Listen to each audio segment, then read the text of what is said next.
Hello friends, अस्सलाम वालेकुम and welcome to reality stories. दोस्तों, ये इंडिया का एक टाउन है। इसका नाम धर्मस्थला है।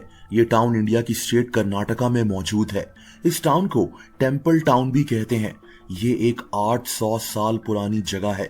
यहाँ एक टेम्पल है, धर्मस्थला टेम्पल। कई सदियों पुराना टेम्पल।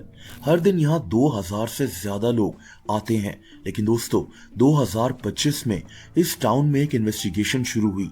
एक ऐसी इन्वेस्टिगेशन जिसको सुनकर आपके होश उड़ जाएंगे। इस टाउन में ऐसा क्या छुपा था, ये कहानी बहुत दर्दनाक है। दोस्तों, धर्मस्थला में पिछले 40 साल से एहतजाज हो रहे हैं। ये प्रोटेस्ट वहां के लोकल लोग और वहां की फैमिलीज और एनजीओज वगैरह कर रही हैं। ये लोग दावा करते हैं कि इस टाउन में इंसानों को टॉर्चर कर कर दफना दिया जाता है। पुलिस ने कभी भी इन मामलात को शायद ठीक तरह से इन्वेस्टिगेट नहीं किया था, लेकिन फिर 1 साल पहले एक आदमी की गवाही ने इस केस को बिल्कुल तब्दील कर रख दिया। दोस्तों, 11 जुलाई 2025 को इंडिया के मंगलुरु कोर्ट में एक आदमी को पुलिस की सख्त सिक्योरिटी में लाया गया। इसका चेहरा और बॉडी कवर हुई हुई थी। ये आदमी धर्मस्थला टेम्पल में 19 साल तक काम करता रहा था। 1995 से 2014 तक ये धर्मस्थला टेम्पल में एक सैनिटेशन वर्कर था। इसने इल्जाम लगाया कि इन 19 सालों में इस टेम्पल की मैनेजमेंट ने इसे बार बार मजबूर किया कि ये इंसानी लाशों को दफनाए। 100 से ज्यादा लाशों को, जिनको 1998 से 2014 के दरमियान में कत्ल किया गया था। ना सिर्फ कत्ल, बल्कि इनको शदीद टॉर्चर किया गया और इनसे जबरदस्ती की गई। ना सिर्फ औरतों और बच्चों को मारा गया, बल्कि इन लोगों में कई फकीर भी थे जिनको कुर्सियों से बांधकर उनको टॉर्चर कर कर कत्ल कर दिया जाता था। इसने बताया कि जब इसकी नौकरी शुरू हुई तो इसे धर्मस्थला के दरिया के करीब लाशें दिखाई देती थीं। ये ज्यादातर लाशें औरतों की होती थीं, जिनकी हालत ऐसी होती थी कि मैं आपको बता नहीं सकता। एक बात साफ थी कि इन औरतों को बहुत बुरी तरह से टॉर्चर कर कर मारा गया था। ये जगह इस टेम्पल यानी धर्मस्थला टेम्पल के साथ ही थी। ये आदमी बहुत डर गया था। इसने इसका जिक्र इस टेम्पल की मैनेजमेंट से किया, लेकिन इसको तब हैरत हुई जब इसको पता चला कि इस टेम्पल की मैनेजमेंट, इसके सुपरवाइजर्स ये बात जानते हैं। इसके मुताबिक इसको एक कमरे में बंद कर कर मारा गया और इसको धमकियां दी गईं कि अगर इसने इन लाशों के मुतालिक पुलिस को बताया तो इसको और इसकी फैमिली मेंबर्स को कत्ल कर दिया जाएगा। दोस्तों, इस वाकये के बाद इस आदमी को मजबूर किया जाता था कि ये इन लाशों को दफनाए। इसको कॉल्स की जाती और किसी खास जगह पर बुलाया जाता जहां ऐसी डेड बॉडीज मौजूद होती थीं, जिनमें ज्यादातर लड़कियों की लाशें होती थीं।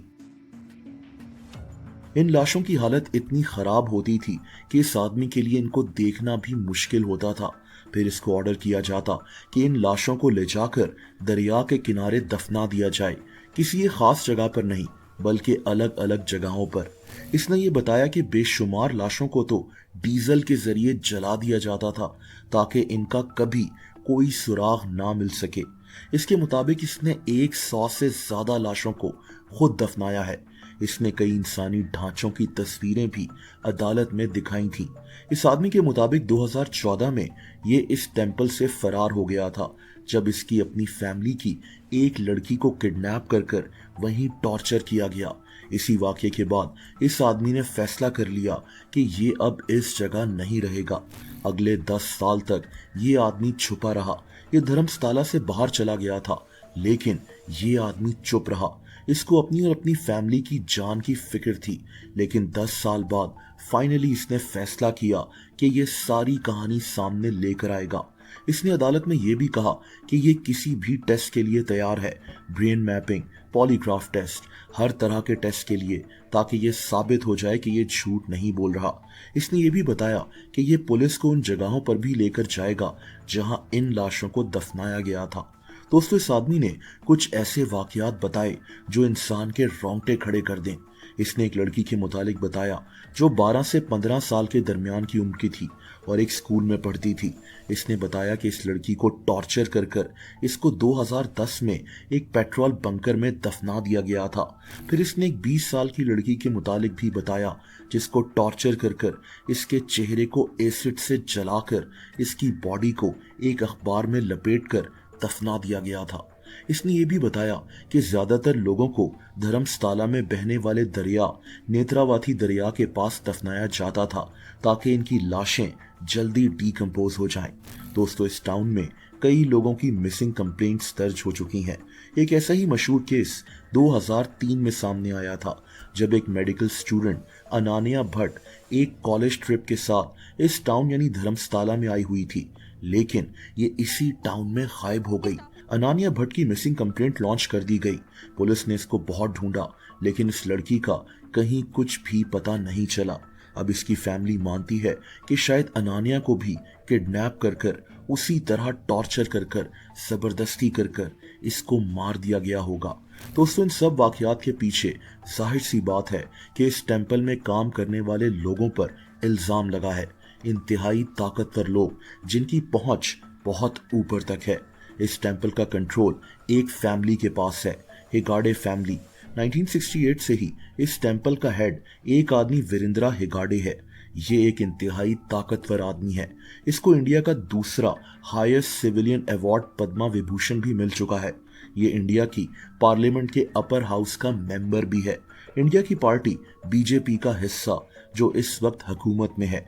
इस आदमी और इसकी फैमिली का इस रीजन में बहुत ज्यादा इन्फ्लुएंस है। 2012 में ये फैमिली खबरों में तब आई जब एक 17 साल की लड़की सौजानिया से जबरदस्ती कर कर इसको कत्ल कर दिया गया। इसकी लाश धर्मस्थला के एक जंगल से मिली थी। इस लड़की की फैमिली ने इल्जाम लगाया कि इस कत्ल के पीछे धर्मस्थला टेंपल के लोग शामिल हैं। दोस्तों, अब उस आदमी के बयान के बाद ही धर्मस्थला और पूरे इंडिया में ये खबर आग की तरह फैल गई थी। लोग हैरान थे कि एक छोटे से टाउन में लड़कियों और बच्चों के साथ क्या कुछ होता रहा है। पुलिस और स्टेट की हुकूमत पर प्रेशर बढ़ गया और तभी पुलिस हरकत में आ गई। धर्मस्थला रिवर के आसपास खुदाई का काम शुरू हो गया। पुलिस और फॉरेंसिक स्टाफ की मौजूदगी में शुरुआत में इन्हें यहाँ से कोई इंसानी ढांचा नहीं मिला, लेकिन फिर कुछ इंसानों की हड्डियां और ढांचे मिलना शुरू हुए। इनमें ज्यादातर मर्दों के ढांचे थे। दोस्तों, लोगों का मानना है कि ये इन्वेस्टिगेशन अभी ठीक तरह से नहीं हो रही। इस हौलनाक वाकये पर अभी इन्वेस्टिगेशन चल रही है। आगे क्या होगा इसका अभी इंतजार करना पड़ेगा।